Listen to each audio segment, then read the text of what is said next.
my screen. But now that you've seen us, it's Mark Lechner and I am Amy Richards, and we are part of the ISHRA.org. It's Isles of Shoals Historic and Research Association, and I'll tell you more about that. But we are lucky to live here in Kittery Point, Maine, so we can go out on a walk and we can see the beautiful Isles of Shoals from our road here, Route 103. So we're delighted to be here this evening. Thank you, Kaylee, for inviting us, and we are delighted to share what we know about the history of the Isles of Shoals. And we know that John Greenleaf Whittier was a frequent visitor to the islands and a friend of Celia's. So we hope that hearing about the fascinating history will give you a better understanding of the lore that they hold for many people. So let's see, tonight, Mark, I'm going to share my screen here. And hopefully it'll all work. And then I'm going to. Okay, can everybody see that? All right. So I'm wondering if okay. Can everybody see that? Yeah, I wonder if I can. Okay, jolly good. Get rid of this. Oh, here we go. Let's see if we can How do we want? this stuff Not out. that you're not unbecoming, but we would not. Yeah, let's see. There we go. No. No. Mm. Go back. There. Okay. It looks good on our end. Okay. But you still have the screen share? No. Okay, sure. We see a brief history of the Isle of Shoals. Oh, you do? Okay, we Yeah. can't see that over here. This is the first time we've actually done this, shared a screen. Click twice on that. Let's see. Oh. Oh man, I don't know what just happened. Share. It's not coming up on our end. That's Stop share. Let's stop share and then try it again. all right. All right, here we go. Maybe I got to do it this way first, and then do the beginning. Okay. Now what do you see? We see, what I think is the second slide. It's got your mission statement. Okay. Okay. All right. So what I'm trying to minimize here is Right maybe here, that. perhaps. There. There we go. All right. All right, so we again are from the ISHRA, the Isles of Shoals Historical and Research Association. And our mission is to locate, collect, organize, preserve, expand, and make available information and knowledge relating to the natural and human history of the Isles of Shoals. We are a nonprofit organization. It started in about 1989 by a handful of people, archaeologists and historians and people that were just interested in the Isles of Shoals. And they got together and created this organization. So we do two conferences out on Star Island in the summer, one in June and one in September. So that's our big focus. But we also have many events during the year with guest speakers. We put out a biannual newsletter. We have a wonderful grant program that allows people that have a research idea they want to pursue to enable them some financial support to do that. Most recently, we had a woman who was a professional gravestone restorer, and she did some work out on Star and cleaned up some of the tombstones there in the Caswell Cemetery. So those are the types of things we really like to support. We offer a scholarship to our people who might need a financially assistance to go to the conferences on Star Island. So check out our website, ISHRA.org, and you can see everything. It's up to date with information. So Mark is going to first talk about the cultural history of the islands, and I'm going to go into a little more detail about Celia Thaxter and her influence there at the Appledore House, which is where John Greenleaf Whittier often went to visit. And then we'll end with a brief description of the other islands and how the public can visit Star and Appledore Island during the season, of course, and then we'll have an opportunity to ask questions at the end. All right, so with that, I'm going to hand it to Mark. All right, well, let's start with the islands. 9 of them, most of us know that, about 9 miles off the coast of Maine and New Hampshire. And 5 of them being in Maine, and the other 4 to the south being in New Hampshire, of course. You can see the Maine-New Hampshire state line, and it goes right through the center of Gosport Harbor, which lies right here. And with the Hotel Oceanic being here right now that some of us are familiar with. And this line goes all the way up to the center of the mouth of the Piscataqua River, and then all the way through the center of the actual river, Piscataqua River, all the way out to the Great and Little Bay. And this state line was established back in the mid-1700s and remains so. There have always been some disputes as to where that line should be, but nevertheless, this is where it is, and this is where it will stay. What I'm going to be talking about is the cultural history, to include what you see here, the Native American presence, the fishing era, the resort era, and what remains now and always will be, I'm assuming, the conference era that we have today on Star Island. There is evidence, archaeological evidence, that's been dug up mainly on Smutty Nose and also on Hog Island, and we'll talk about Hog Island versus Appledore in just a moment. And that was dug up by Nate Hamilton, an archaeologist and professor over at the University of Southern Maine, which shows that Native Americans, after carbon detection, they found this particular arrowhead to be dated back to before BC, about 2000 BC. So a very, very long time Native Americans had been coming to these islands, probably to fish, probably not to live, but maybe during the summertime. And you'll see on the left is a replication of what was called a wiki up. These were built by the Native Americans here from the Wabanaki tribe, a large tribe with about 6 inner tribes within that, to include the Abenakis as well. Anyways, this would have been a typical shelter that they would have built on the islands, or of course on the mainland as well, somewhat circular or conical in shape, sometimes triangular, and it would be covered with brush or trees or so. So again, they were there first.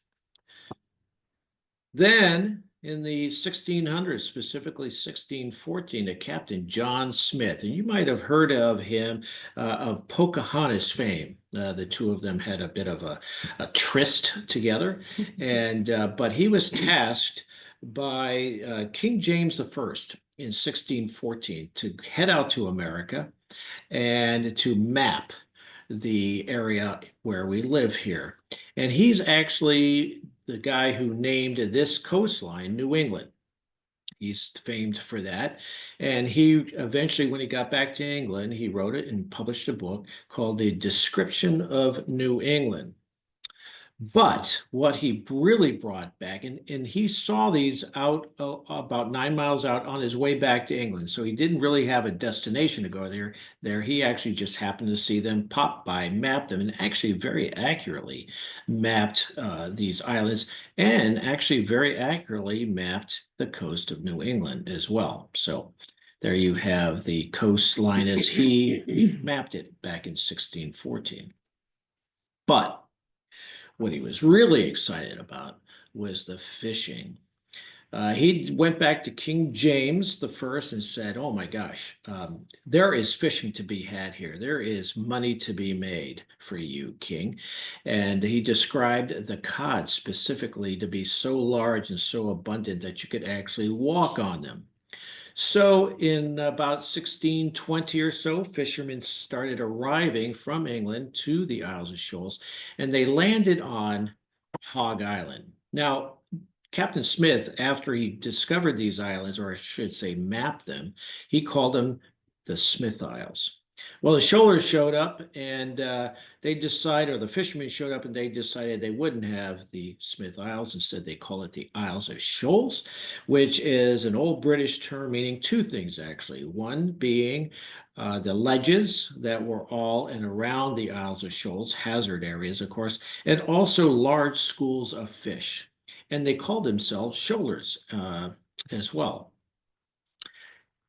So they came out and they were fishing these cod. These cod were enormous, between 100 and 150 pounds. You can imagine two men in a dory, and they were fishing these fish hand fished with a line, a cord, not like the cords we have today for fishing, but actually rope cord with enormous hooks to catch.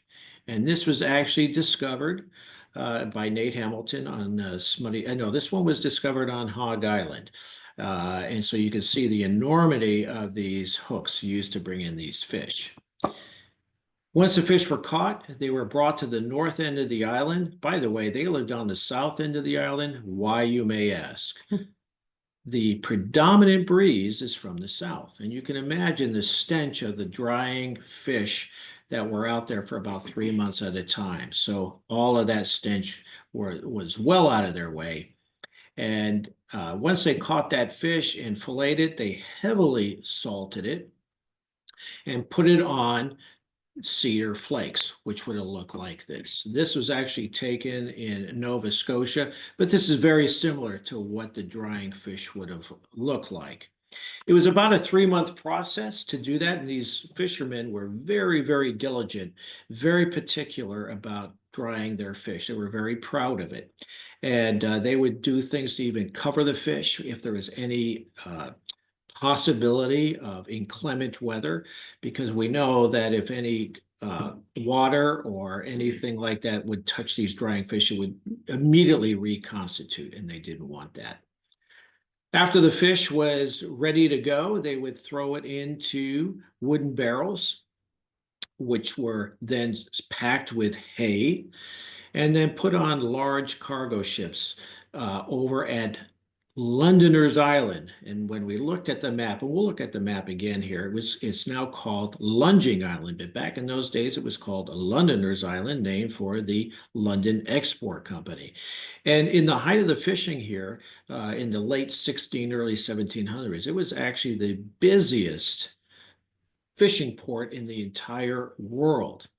Demand was high for the cod for two reasons. One, it was very, very good tasting, and it was a great source of protein for all of the adventurers who were out circling the world in their boats, and also for the Catholics who, of course, did not eat meat on Fridays.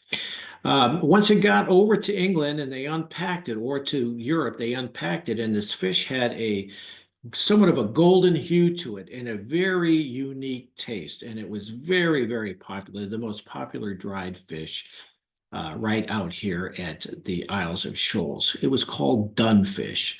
And as you can see from the slide, it brought in 3 to 4 times more money than any other dried fish in the world. So right out here, out at the Isles of Shoals is where those fish came from.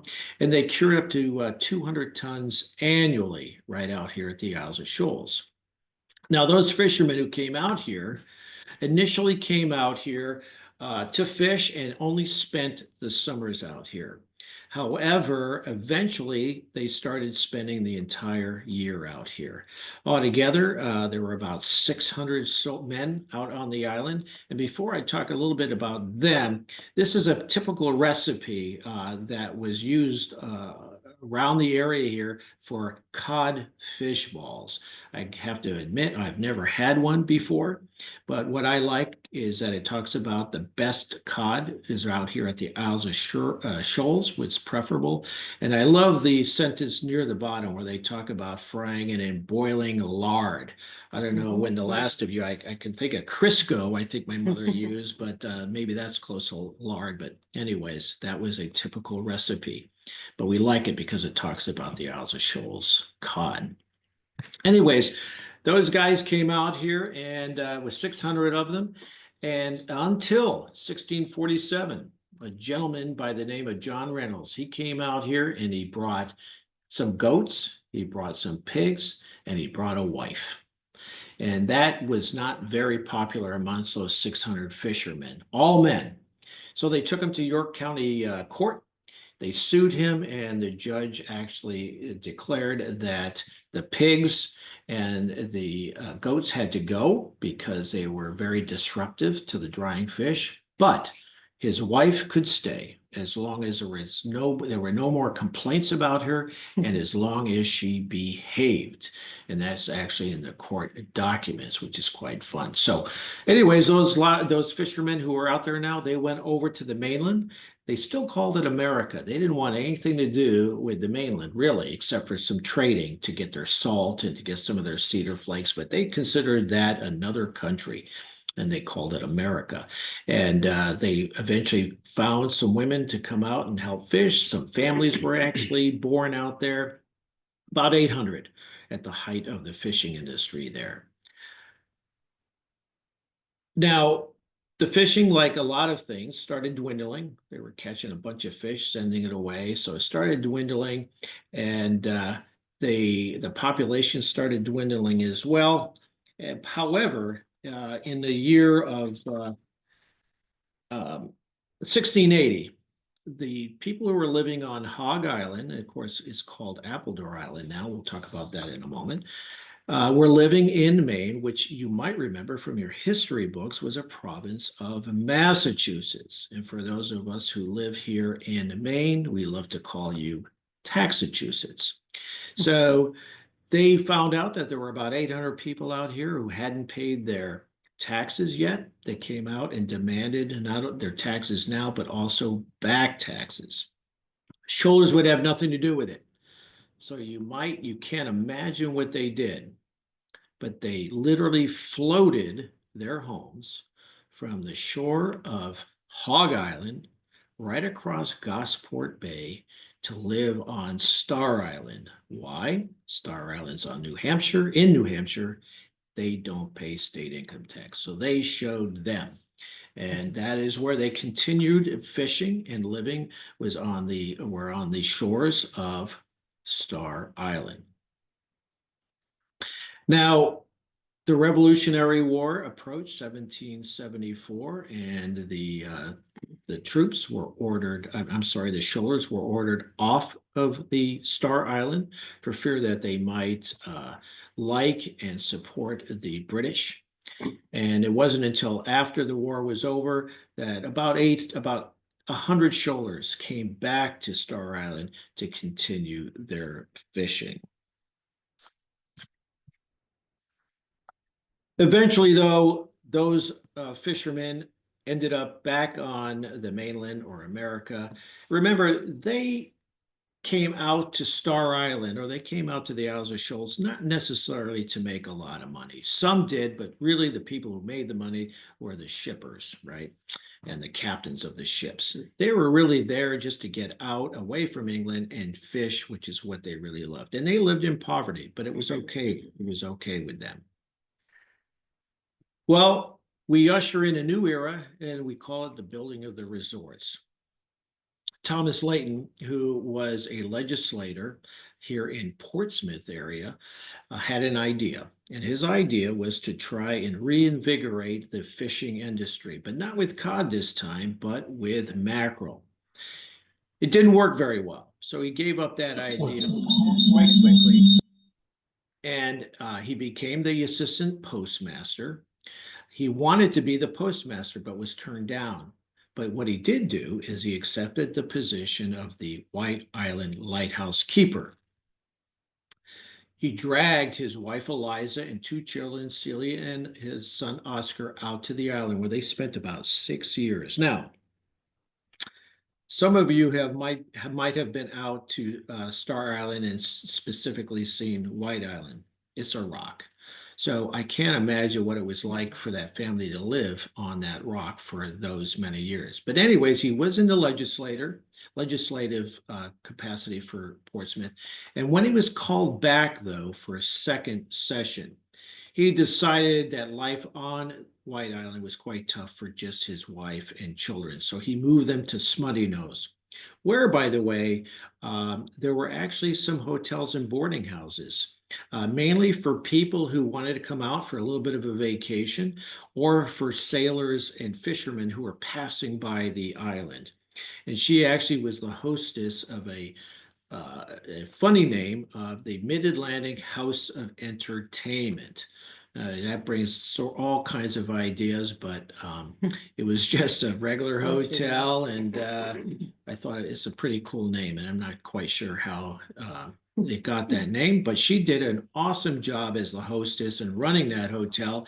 She served up a renowned codfish chowder, as well as her codfish balls. Well, Tom got another idea. He was a bit of a businessman as well. He bought up 4 of the islands. He bought Smutty Nose, on which his family was living at the time.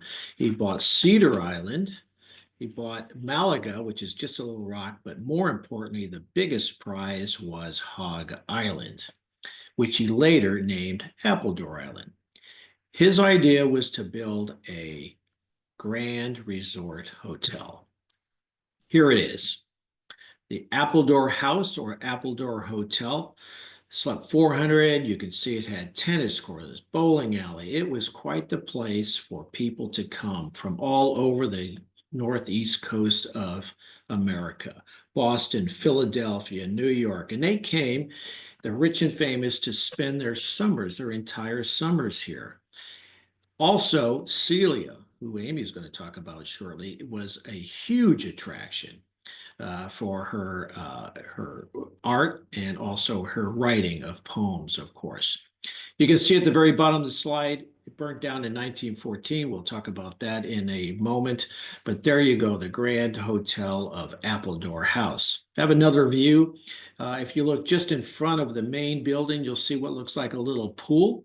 It's called a sun-kissed pool. And all that is, there was a wall that was filled in this area right here, just under the high tide line. So when the water came in and it filled up that pool, and as it receded, that water would become warm enough or more comfortable enough to swim in. And it was also very calm. Over here on the left is the ladies' changing room. Over here to the right, where the men's changing room. Somebody's swimming over here, but what I love about this picture, being a sailor, is this very cool picture of some anchored sailboats out here to the right or to the north of the island. This is an ad actually for both of the hotels. You can see at the very bottom of the pamphlet here for the Appledore House and the Oceanic House. At this time, both of these hotels were owned by the Leighton brothers. We're going to talk about the Oceanic House in just the next slide here. But what I love about this, I know it's difficult to probably read everything on here, but right smack in the middle here, this right here, this line, this is a great resort for anyone suffering from insomnia, hay fever, or who knows what rose cold is. Well, it happens to be a hay fever that is created from rosebuds. And there were plenty on the island. So that's what the rose cold is. So again, people came from all over to spend their entire summers out here on both islands. Now, a gentleman by the name of John Poor, he was of the Stickney and Poor Spice Company, and he decided he was a great businessman, wanted to compete. He heard about how well the Appledore House was doing. He ended up buying Star Island and building the famous Oceanic Hotel. Now, it's not the Oceanic Hotel that you see right now on Star Island, for those who have been out there. This is the original one. He opened it in 1873, and it could room 300 people. Mail was delivered 3 times a day. Who on earth would want mail 3 times a day on vacation? I don't know. Each room had a bath that you could either have fresh water or salt water in your bath. It had a bowling alley, had tennis courts as well, all the luxuries that the Appledore House had. But it also had the country's first operating elevator. Go figure that. It only lasted 3 seasons. At the end of 1875, it burnt down, but was very, very quickly rebuilt in another location just to the right of where you see now. In fact, people say he built it so quickly, there were still some hot embers from the original hotel that burnt down, which, by the way, nobody knew why it burnt down. Likely lightning strike, but nobody really knows that. And of course, without an abundance of fresh water, very difficult to put out any of these fires on any of these islands. Here's the new hotel. So the old hotel was right over, if you can see my pointer, right over here, just in front of these 2 or 3 houses. It was right in this location where there are tennis courts now. So what he did is he cobbled together the hotel here, which was the Atlantic rather. He took this hotel called the Gosport, thank you. And then what he did with the extra wood he had left over from an expansion he was going to do on the original hotel, he built this place right here, this part, and he took the Caswell house, which was another boarding house, which was back here, and he actually moved it forward and then built this porch to create the full hotel, which is what you see now when you get onto Star Island. The pier that you see in the front is still the original pier, and the rest of the island remains the same. All these extra houses that are over here are still there, and they were used for staff on the island working at the hotel, and still some private homes. There are a lot of private homes that were built there eventually.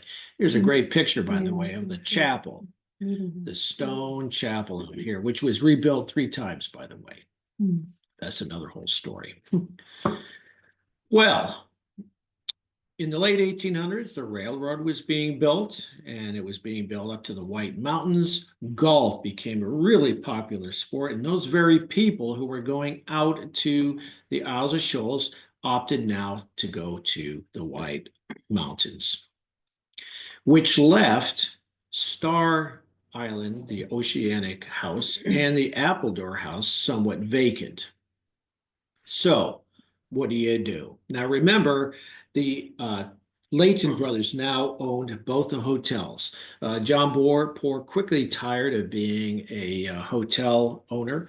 He sold the hotel, and Thomas Lechner was becoming older and more ill and was unable to do any hotel business. So the 2 brothers took it over.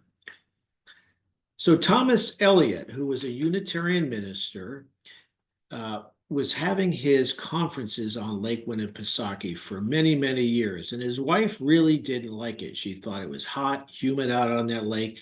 And she heard that these hotels were not doing very well. So she convinced her husband to come and talk to the Leighton brothers and try to offer them a deal. So what he did is, at that time, a hotel room in either of the 2 hotels was $22 for an entire week. He offered the brothers that they could pay $10 a week per room. The deal, and what he also promised, was that he could fill the entire hotel, the Oceanic, that is. The deal was hatched, and not only did they completely fill the Oceanic, but they also partially filled the Appledore house as well. So it was a deal well made, and it was a win-win for everybody. These are some pictures on your left here. You have Thomas Eliot and his wife here. And then here you have, Thomas Eliot right there and his wife. And then you have Thomas Eliot over here meeting with Thomas Lechner, who you can see was quite old at the time. No longer owned the hotel, but he hung out at the hotel. So that is what we have now. Star Island Corporation bought the island and became incorporated in 1915 as a nonprofit organization. The conferences continue. I would say quite honestly, most of them are faith-based, and I would say that most of them are Unitarian or UCC. However, there are many other conferences there, to include ours, which are history conferences, music, art, bird watching, private retreats, you name it. It's a lovely, lovely place to go. And if you haven't been out there during a day or two, I highly recommend that you do. So with that, I'm going to pass it over to Amy. She is going to start talking about Celia Thaxter and the Appledore House. Thank you very much. Well, thank you, Mark. It's a lovely overview, and I'll note that Mark is a very good history docent out there on Star Island. He also captains one of the boats, so you might be lucky enough to catch him on one of his tours going out there this season. So we're going to talk about Celia Thaxter now, give you more details on her. Again, there is that linkage between she and John Greenleaf Whittier, and I didn't know really much about that, so I had to look that up, and I saw that they were part of the same New England literary circle in the mid-1850s, shortly after she moved there. They were both poets, both published in the Atlantic Monthly. They became personal friends, and they really supported one another with each other's works. So he ended up visiting Appledore House often to see her and to vacation himself. So I like to call Celia the Belle of Appledore Island. So just let me give you a little bit more background on her. And as Mark pointed out, she had moved her family. She had moved to White Island when she was 4 years old with her father, Thomas, who was hired as a lighthouse keeper. And then, of course, he was called back to Portsmouth to serve a second term in the legislature. And so she moved over to Smutty Nose, where her mother was running the Mid-Atlantic House of Entertainment. But the life on the islands, I mean, she was, you think about a 4-year-old there. I can just like see her running around these islands, wind in her hair, just like a little tomboy. She actually grew some marigolds from marigold seeds when she was on White Island, cobbled together the soil that she could, and she just nurtured this love of the natural world, and she became, which became such a significance in her life's direction, in her artistic endeavors. Well, she eventually met Levi Thaxter, who would later become her husband when she was 14. Now, Levi was a Harvard law-educated lawyer, a frustrated actor who originally came out to the Shoals seeking relief from depression. We go back to the start, you know, the islands being restorative. Well, he was going there, thought it might help him with depression. He befriended the Leighton family, and they hired him to tutor their children. So Celia and Levi became romantic, but the parents decided she was just way too young, and they sent her to boarding school for a couple of years. But when she returned, the romance flamed up again, and they got married eventually in 1851. She was just 16 years old, and he was 27. Well, after some years going back and forth between summering and on Appledore Island and then wintering in Newburyport, Mass., they eventually settled in Newtonville, Massachusetts. Well, Celia, with her love of the island, and was just not happy. She grew tired of this urban life, and she longed to be back on Appledore and the islands she so loved. She expressed this in one of her poems called Landlocked, which someone submitted anonymously to the Atlantic Monthly. She did not know about it, but it was published, and she received a $10 check. Well, this really kicked off her future as a successful writer and poet. And at that time, she was very widely published. And I believe around that time is no doubt where she met and befriended John Greenleaf Whittier. Well, Levi and Celia had 3 children. Carl, who stayed close to his mother his entire life, or her entire life. He was born with some emotional and physical limitations. Her second son, John, became a farmer in Kittery, Maine.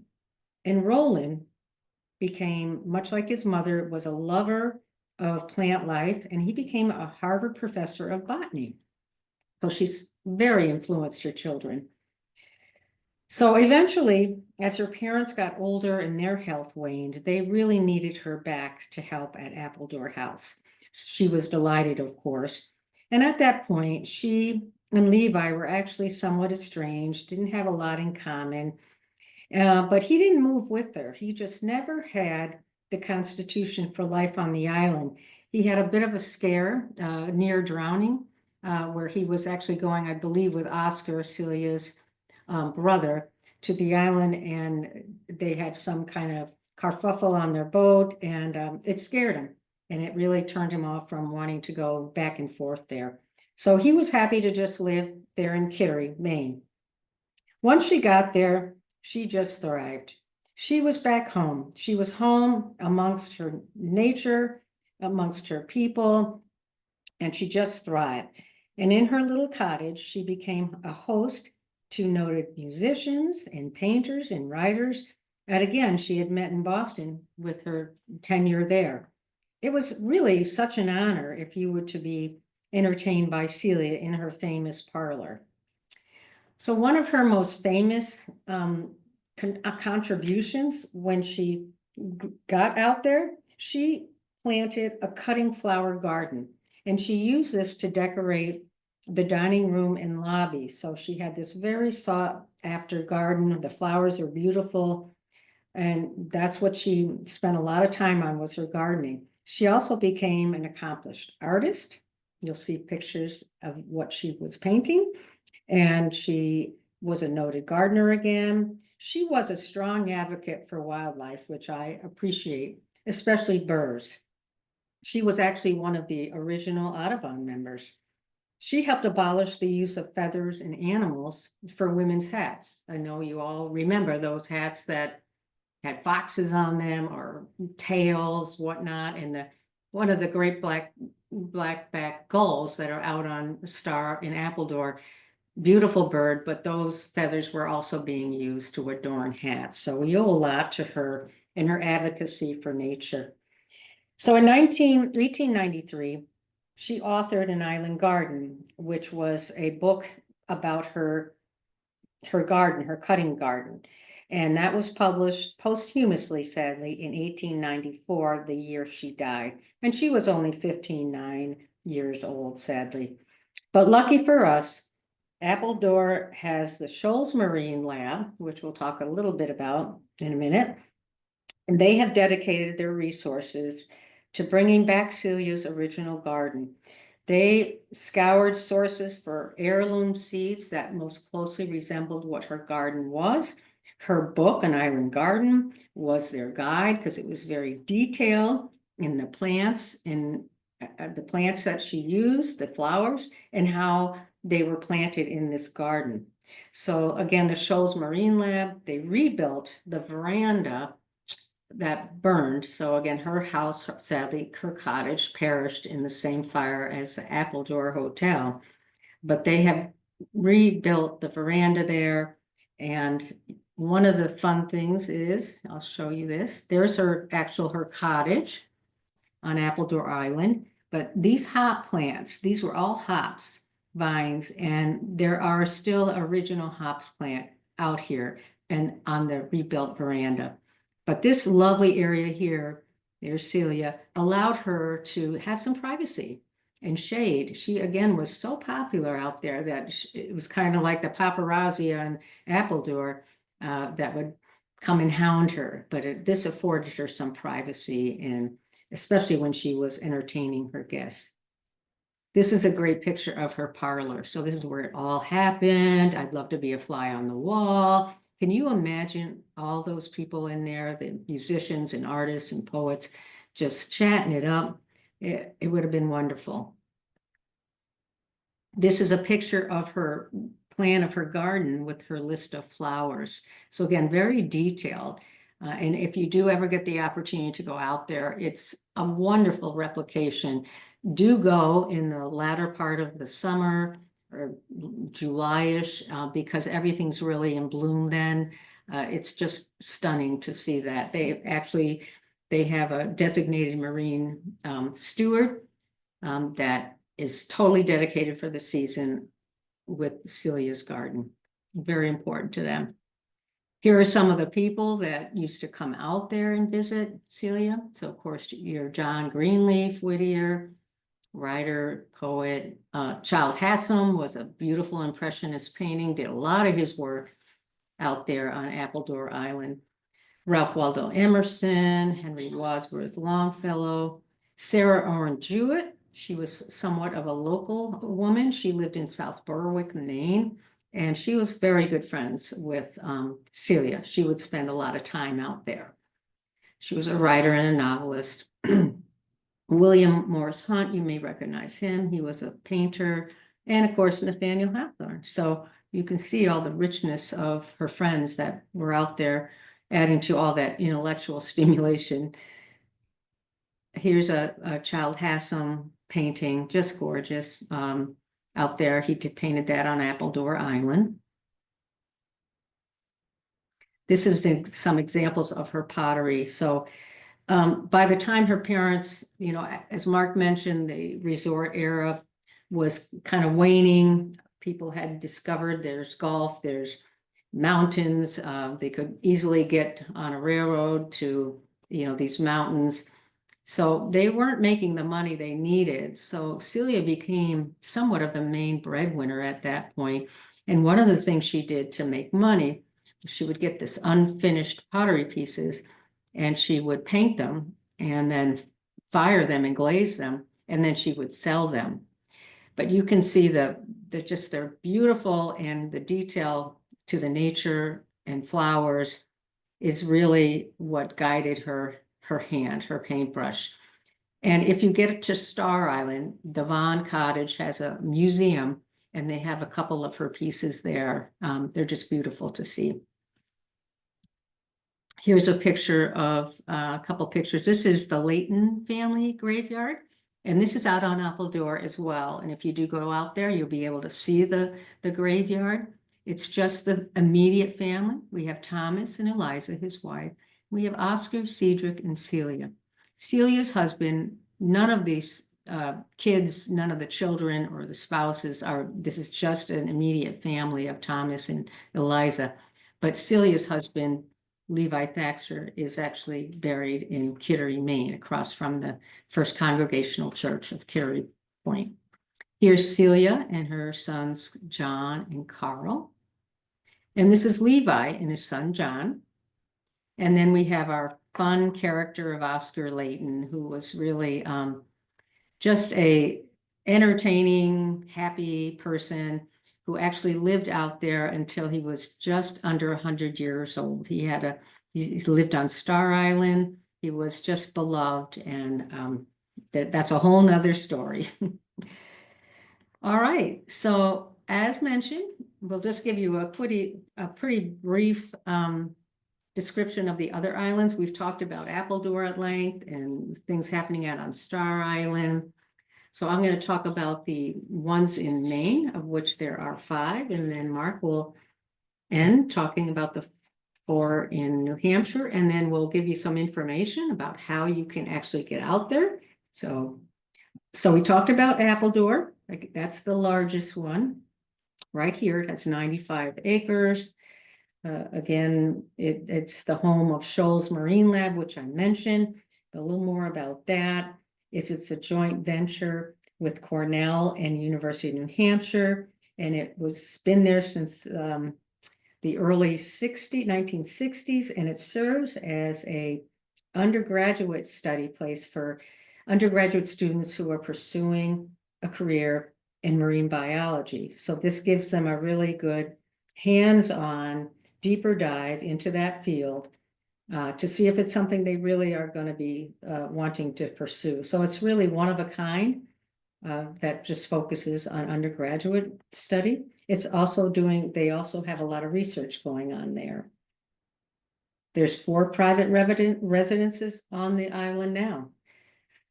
So let's jump over to this little tiny guy here. This is Malaga Island, and this is the smallest of the islands.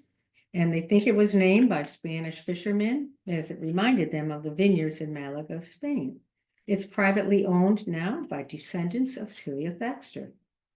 Another tiny island over here is Cedar Island, and that was named by John Smith. Had a few scrubby cedars on it. Actually, one of the only trees visible on the shoals.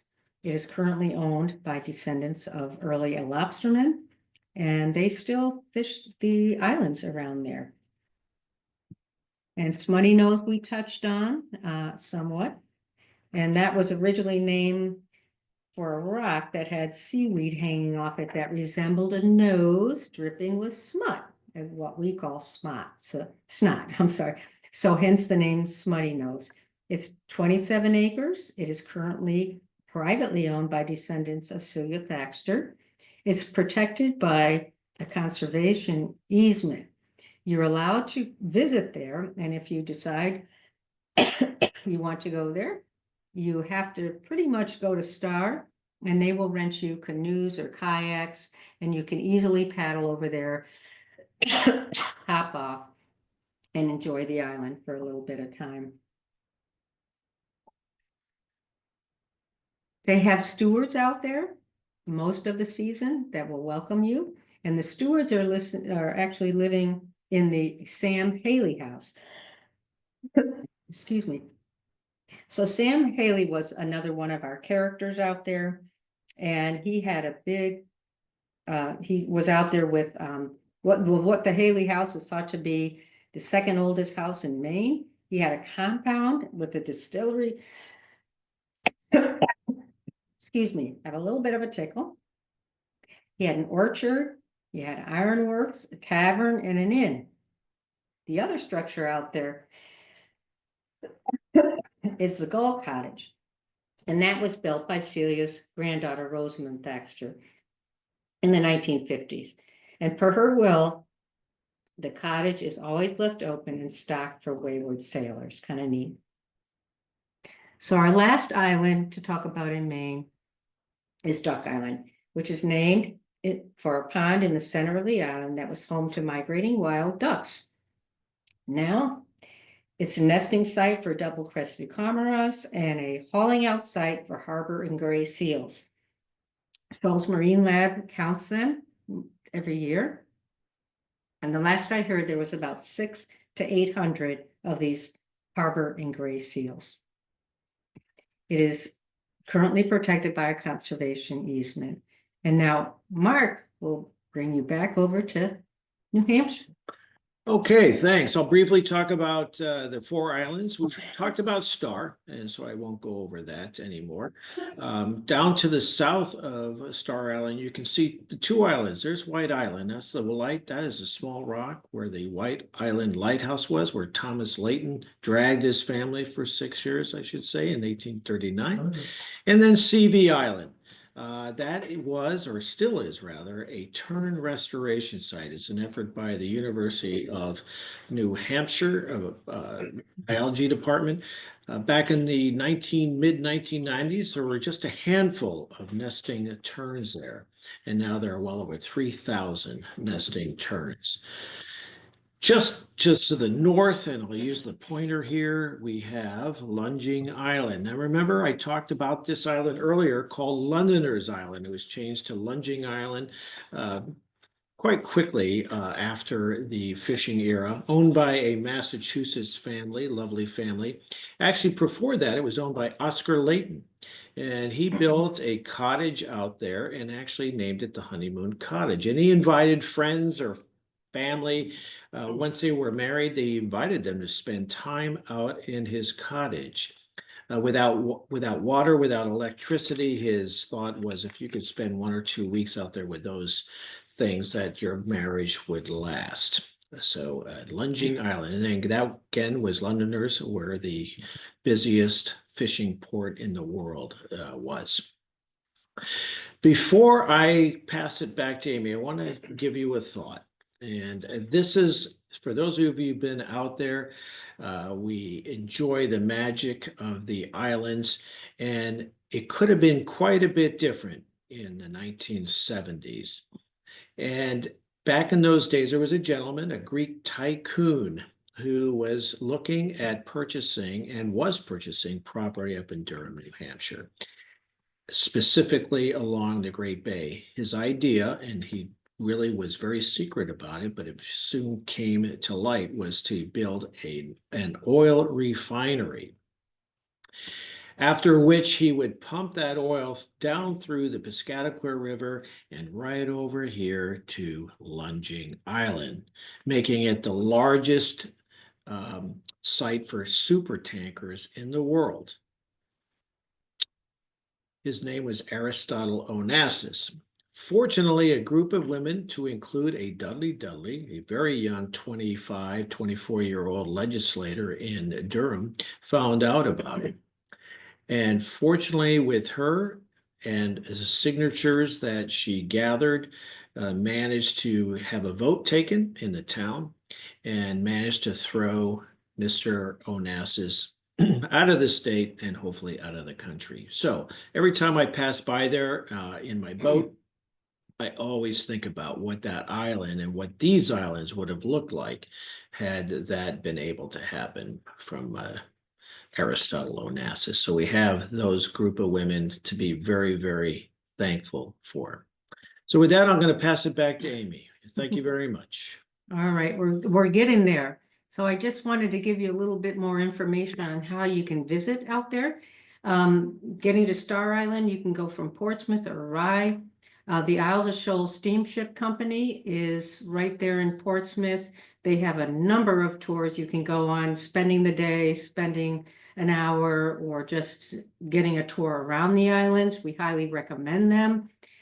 Getting to Appledore Island, again, through the UNH Marine Docent Walking Tours. The Marine Docent Program is part of our Sea Grant at UNH.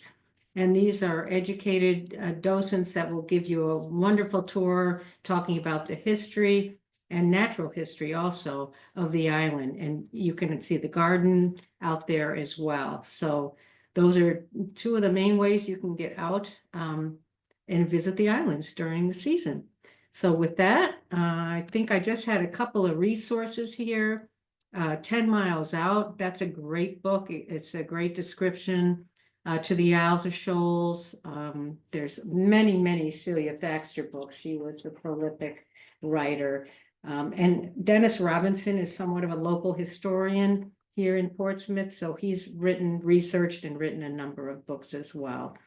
So with that, I guess, Kaylee, if you want to open it up to questions, I think that's all we have. Thank you, Amy and Mark. This was excellent. We do Good. have a couple of questions in the chat. I think they're both from Jimmy. Jimmy, if you want to ask them, you can unmute and ask them, or I can read them out. All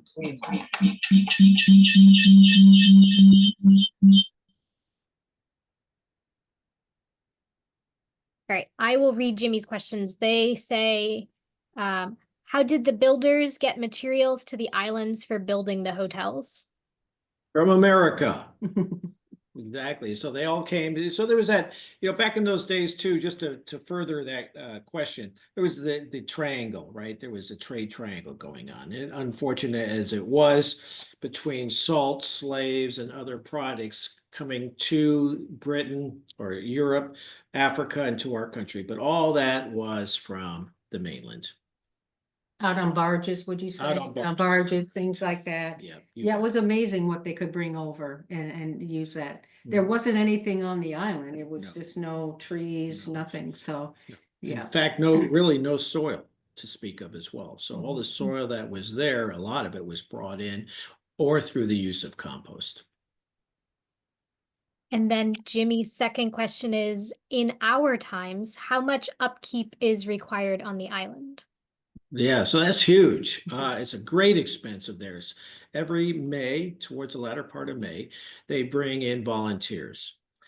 sometimes and you can spend any number of days there doing all of the pre-maintenance, from fixing things to painting to caning chairs, all sorts of things. And you don't really need to have many skills to do that either. You can come in, they'll train you how to do whatever it is that you want to do. And then during the year, they have a number of people who try and keep those buildings up. I kind of get a kick out of the painting part of it. So we know, or most of us know, that the Golden Gate Bridge, when they start painting it, when they get to the other end, they have to start all over again, right? So it's kind of like the buildings out on Star Island specifically. They're constantly painting those because of the weather that exists out there. But it's a chronic thing. The upkeep is incredible. It's an old hotel. You can imagine it's ongoing, and resources, of course. And yeah, good question. And then Jay and Fran ask when Star Island Lighthouse was built. Gosh. No, the White Island. White Island Lighthouse. 1865 is the second one. The first one burned, and they built the second one in about 1860, I think. And that's solar powered. Now it's just completely maintained by the Coast Guard. And then Daniel asked, how did Celia Thaxter and John Greenleaf Whittier know each other, and what the ideology that brought them together? Also, where was Celia Thaxter published in or around Merrimack Valley in Massachusetts? Yeah, that's something I don't know specifically, but I know that they met when she was in Newtonville, she was married to Levi, and they ran in those same literary circles, and with poets and writers. And the Atlantic Monthly, I think, was a big connection for them. So they were both published in that. And what was the second part of the question? There was, something I knew. Where she was published around the Merrimack Valley in Massachusetts. What was the first part? Yeah. How Celia and John Greenleaf Whittier knew each other. Okay, so that's how I think they knew each other, just from the time she was in Boston area. And again, her husband was a Harvard law professor, educated. I think he just knew a lot of people, so she just started running in those same circles. So that's how they knew each other. And then I think they became personal friends. And that's why when she moved to Appledore, he was a frequent visitor there with her. But I don't know much more about Celia, where she was published in that area. Yeah, that's something I'd have to do more research on. Dan, did we answer your question?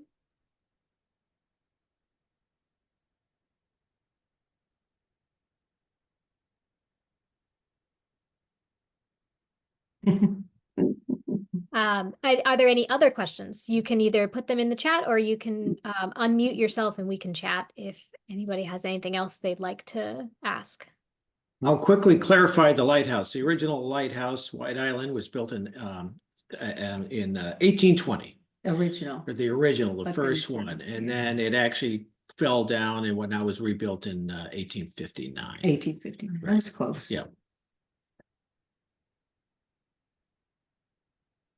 Well, I would just like to plug the next program in our winter virtual lecture series. Emily Esser is an art historian, and she has been studying the work of Deacon Robert Peckham. Peckham did a portrait of John Greenleaf Whittier that we own at the Whittier Birthplace, and she's been doing some research into some of Peckham's work, as well as the specifics about the portrait we have. So I hope you will join us for the next program. It's on Thursday, February 27th at 7 p.m. I put the link in the chat. You can also find it at our website, whittierbirthplace.org/events. And I hope you will join us again next month. Thanks, everybody. Thank you. Thank you. Thank you very much. Good night.